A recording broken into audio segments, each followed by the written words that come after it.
Hey guys, welcome to another episode of Passing Time with Craig. As always, I'm your host, Craig McFarlane, and today I am joined by the very talented Andrew Franks. Hello, Andrew. Hello. Hi. How's it going? It's going as well as it can be. Well, excellent. Yeah, it's a little different right now. So Yeah. we're going to talk about a lot of fun things. We're going to talk about the world before this, and then maybe some stuff afterwards. But I want to start off with basically, how did you get into music? What made you decide to play instruments and got you into that?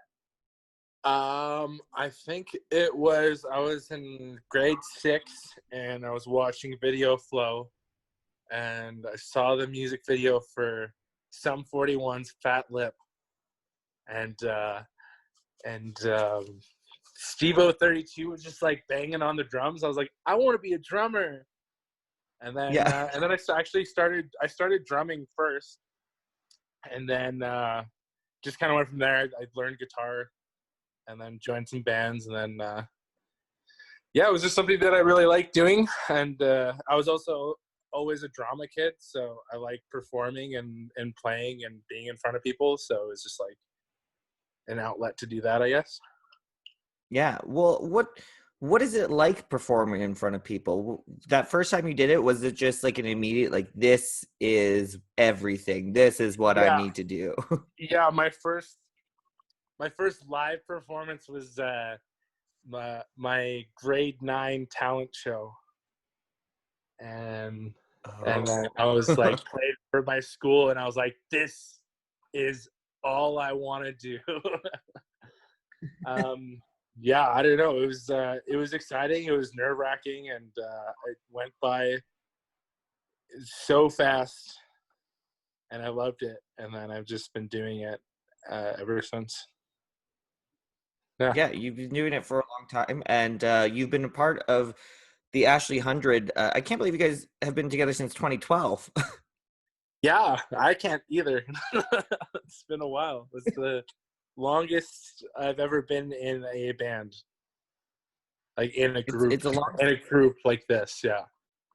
Yeah. Well, and it's a long time, especially for like a local band, I guess. But Yeah. you guys are like psychedelic rock band. How would you really like? Is that the best way to describe your music to people?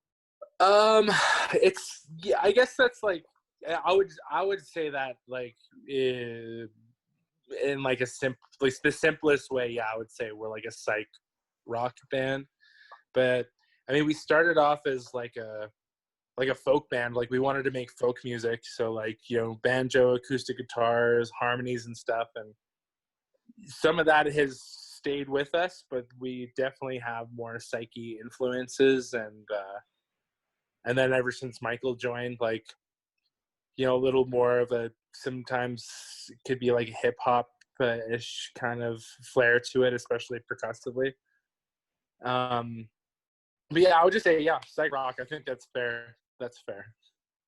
Well, I gotta say, like I've gone to several of your guys' shows, and I love it, and because it for your set, it's just such a good kind of range, and you just hear a lot of cool stuff. And so I when this is possible and people can go check out your shows, I highly recommend it because it's just a fun good night, I think. Yeah, well, I mean, we just like to have fun, and that's it. Like we all love playing, and we love playing in Calgary. Calgary's our hometown, and to me, this is like the best city to play in. We have a great music scene here that I feel like the average person, I feel like they kind of sleep on that.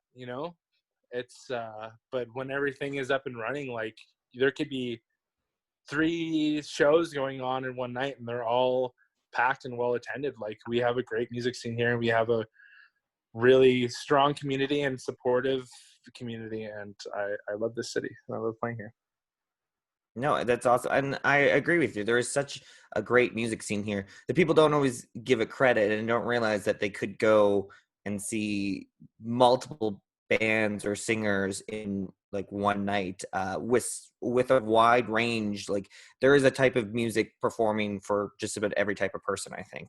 Yeah, absolutely, absolutely. Yeah. Um, and you guys got pretty lucky.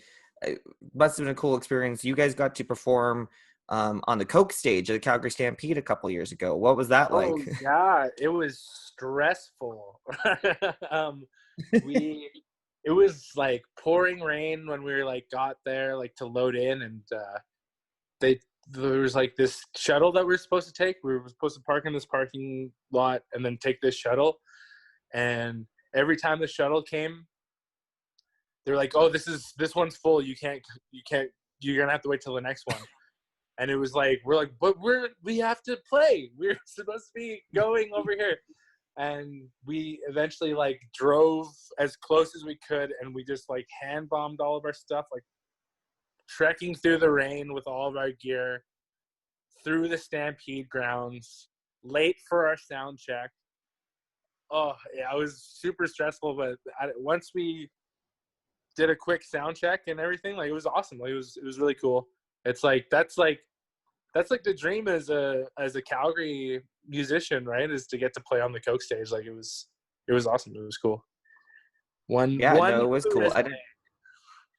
Yeah, well, and then it stopped. I was there. I went and saw you guys, and it stopped raining afterwards, so that was good. Yeah, yeah. Yeah, it I was think the stressful. sun like fully. Honestly, it was stressful, and it all happened so like that was one that just kind of like I think because there was so much stress going into it. By the time we Yeah. started playing, it's just like almost not went on autopilot. It's just like I just feel like our set was over in such a short amount of time, and I was like, oh, it's over, it's done, we're done playing. Yeah. And of course, you guys have done, we've mentioned performing in Calgary, but you guys have also gone on tour. And we've had my friend and your fellow bandmates and friend, Jordan Moe on. And, he talked about how fun it is, but also, all of you guys crammed into a van. Yeah, it's a really interesting accumulation of and melding of like smells. Like there's a weird smell that the van gets that's like it's just like a little bit of each of us. It makes this very interesting smell. That's usually like day 2. I don't know how it happened so fast, but it's like a few days on the road and the van is already pretty ripe. But smells aside, like that's the most fun that I ever have is when I'm touring with those guys, because we're all homies, and we all have our jokes. We all have like very similar interests, and I feel like we're all different big personalities, and that can be a bad thing, but it's not with them. Like we all just get along, and I never laugh harder than I do on tour. And Well, and also that's so important. it can be kind of like shitty for sleeping if we all have to sleep in the van, but we can usually find places to sleep. Like we built a bed in there. It's pretty good. It's all right. There you go. Yeah. Well, it's so important for like, yeah, I mean, people have big personalities, but it's important to find people that mesh because Yeah. probably one of the reasons why you guys have lasted so long is that you guys just get along so well.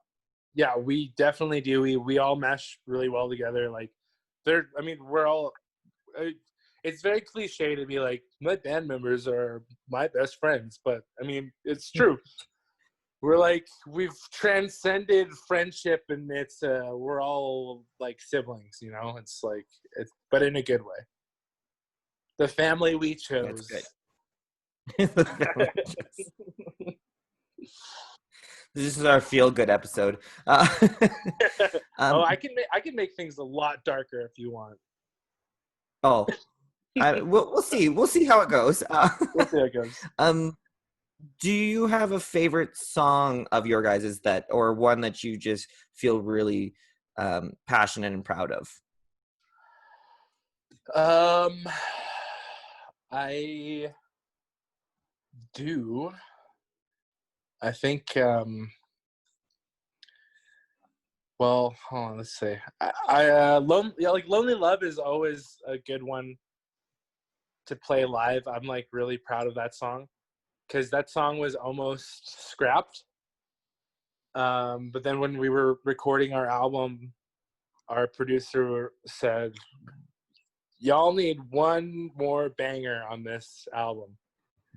So then, yeah, we kind of revamped that one. Like it was on the shelf, and like I wrote like a new chorus on it, and then yeah, it's like it was cool because it was like it was almost dead, and then we just Frankenstein monstered it back to life, and it ended up on the album, and like it always translates well live. Like that one gets people jumping up and down. So I like that one a lot. Yeah. Are there songs that you find um work just a lot better performing live than like listening to it on Spotify or something?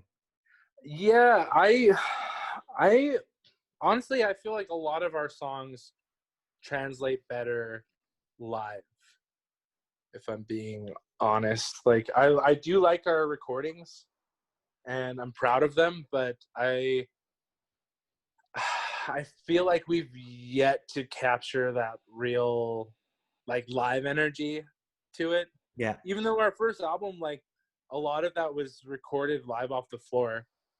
Like we were all playing together and trying to go for that. But I don't know. I always think that, you know, a lot of music always translates better live. It's just like, you know, it's like I kind of compare it to like you when you're reading a text versus when somebody's talking to you. Like some things can get lost in translation, right?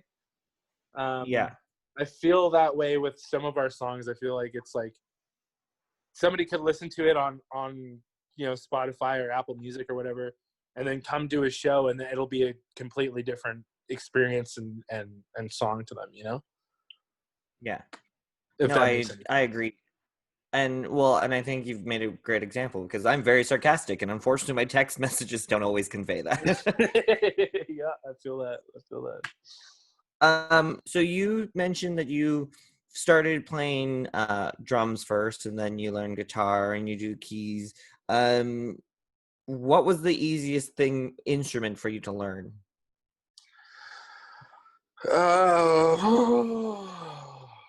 I don't. That's a difficult question because I feel like I've been playing guitar and I for a long time and I love it, and you know I started learning songs pretty fast, but like I like it's a hard instrument to learn. All instruments are hard to learn, and like you know it's like to try to master something. I would not consider myself like a very good. I don't know. I'm hard on myself, but you can always practice and learn more, right? Like Yeah. you should never be 100% satisfied with where you are artistically and musically, and you know, and but yeah, I guess guitar because I loved playing drums, but I just wanted to play guitar and sing songs, and I feel like I like learned a lot of songs really fast and started working on my voice and my playing and stuff. So I'll say guitar. Is there an instrument you still want to learn how to play? uh yeah, I would like to be more proficient on the piano. Yeah. I have these really awkward, chunky hands. I've got these gigantic palms and these tiny Yeah. little short fingers that are like nubby. Yeah. So big. I have big hands, but most of my hand is palm, and I feel like it's not conducive to playing instruments. I also had an injury on my finger. I cut open my knuckle about 2 years ago and Ooh. sliced the tendon, and I Ooh. lost a lot of function on it. So I've kind of had to learn to play guitar in like a different way. That's like my chord hand, and I just don't have the mobility anymore. So that's been kind of shitty. That's kind of shitty. Must have been fun. I can only imagine how that was. Oh yeah, it was right before a little stint of shows in BC as well. So we had to get somebody to fill in for my guitar parts, and I was depressed. Yeah, that'll do it. I was like, no, I can't play guitar. And now I just like, yeah, I don't have the mobility that I used to have. It is what it is, right? It is what it is. So do you have a favorite place you like to perform in Calgary? Yeah. I love going to shows. I love playing shows. I love hanging out at the Palomino. Yes. I feel like they were like, they really gave us a shot when we first started playing and playing shows. Like they, you know, they booked us there and they're super supportive, and like I've had some really amazing nights there, and I've like not only playing but also just seeing shows, and it's a cool room and they've got great food and they're really good to their the artists that come there. It's that's my I would say that's definitely my favorite. And of course, like Broken City, I love playing at Broken City. And whenever we get to play at the Gateway, I always find that that's a treat. Like it's really, that's a really awesome stage, really cool room. But to me, like a good show at the Palomino is like, that's the good stuff, baby. That's the good stuff. I like it. That's it. You need a T-shirt that says "That's the good stuff, baby." That's the good stuff, baby. So why? What do you think people need to know, or what would you say to people to when this is all over and things can all be open up and you can have concerts again? Why is it going to be so important as Calgarians and or whatever city you're in to go support your local musicians? Because musicians are taking it really bad right now. I feel like that's gonna be a thing that's gonna be that'll be one of the last things to happen once everything goes back to normal, is the shows. And you know, a lot of us, that's something that, you know, that's the job that we choose, that's what we want to be doing. And like for me, I live for that. I live for the shows. I live for being on tour and playing shows. And you know, I feel like a lot of us, I was talking to my friend Rich from Free the Cynics, and we were just talking about like just the impact on our mental health that this is taking. You know, it's like even like practicing, like we're not really able to get together and practice and stuff, you know, because we're all being responsible and practicing social distancing, and we have been. And yeah, and also, I don't know if you know this, but musicians do not make a lot of money. What? So that's another thing too, is like, you know, Whoa, like, whoa, we're breaking news here, people. So I mean, not only do we, like, you know, we don't just make a lot of money, like there's so many hours of practice and writing that goes into, you know, playing these shows. And then, you know, you're splitting the door between, like, you know, like 3 or 4 bands, and, you know, not on a good night, like, you know, you make a nice little bit of money, but it's not anything you can live off of. Yeah. So it's like, for an industry where we already don't make a lot of money, you know, we're not playing any shows, we're not doing the thing we love, I think it's really important. It's really important. You know, going to shows it's fun, it's good for your mental health, and it's I don't know, there's a great sense of community there. And I think when all this blows over, it's going to be, people are going to miss that, and they're going to want to go to shows, and they're going to want to be with their friends and dance and sing and stuff, you know, and we're going to be there, you know, performing and just having a good time. So Yeah.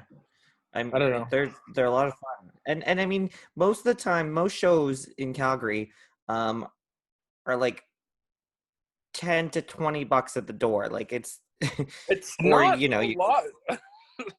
yeah, like, or you're complaining and paying 200 bucks to go see some concert at the Saddle Dome where you're in the nosebleeds. Yeah, exactly. It's which, you know, like it is worth money to go see your favorite bands, you know. But also, like, there's some great music happening here locally, and it doesn't take much to support that. You know, like, go out on a Friday night, spend $10, have a couple beers, and enjoy. Like, $10 to see 3 or 4 bands in a night, that's a pretty good deal. That is a good deal. But people do, you know what? Like, when before all this was happening, like I was saying, like, we have a great music scene here, and people go out to shows. And like I said, there's been nights where there's, like, you know, three shows going on, 3 big shows, and they're all well attended. You know, it's good. Yeah. Calgary's great. I have to mention, I want to bring up, because you mentioned you like performing, you're acting, and you got to be, and we had one of the stars and the creator of Abracadavers on our podcast before. But not only that, I want to mention that your character name was Craig. Yes, my character's name was Craig. Yeah, that was fun. That was a fun thing. How did that come about, you being in it? I had heard that there was and I've been thinking about, you know, going and auditioning and stuff for more, you know, more productions and whatever. So there was a casting for one of the main characters, Paul. So I went and auditioned for that. Didn't get the part. But Griffin Cork emailed me and was like, hey, there's this part, like, that you can play a gas station attendant who's, like, it's like a really funny scene, and we think that you would be great for it. So I was like, yeah, for sure. And I had already auditioned for the role of Paul, so I didn't have to audition for Craig. And they just sent me the lines, and then I learned my lines, and then drove out to Water Valley. There's this convenience store there, and shot the scenes, and it was a lot of fun. So yeah, it was a good experience. It was a fun scene. Was it a real stretch to play a cashier who's kind of annoyed with the customer and thought they were weird? Yeah, for sure. When I'm usually the weird customer. So yeah. Yeah, no, it's nice being on the other side. Yeah, it was nice. You know, I really dove into the mind of Craig. I was like, what makes this guy tick? Where's he from? Who is he? I felt like you were channeling me, really. No way. No, that was well. So what is the plan when this is kind of over? Are you guys have you guys been writing and coming up with songs? What are you thinking? Well, we have been writing and stuff, and we have 2 singles that we recorded before all of this happened. And we were actually supposed to be, well, today we would have been driving back from Kelowna. Last night we would have been playing in Kelowna. We had a bunch of shows lined up, and we were going to release one of those singles, but then, that everything kind of paused. So the next thing is releasing those singles, get back to writing as a group, because we've all been writing individually, which, it's good. Mm-hmm. And then once things get back to normal, have like a big Calgary show. And then I don't even know when all this is going to happen, like when we're going to be able to play shows, when we're going to be able to tour again, but that'll be on the list of things to do, is a tour. And then we had plans of recording some more music like at the end of the year, and then releasing maybe an EP or an album, depending how it goes, kind of like early next year, mid next year. So everybody knows, like, this whole pandemic really threw a wrench in everyone's plans. Yeah. Yeah. So we'll see. Well, like I was saying, like this industry, that'll be one of the last things to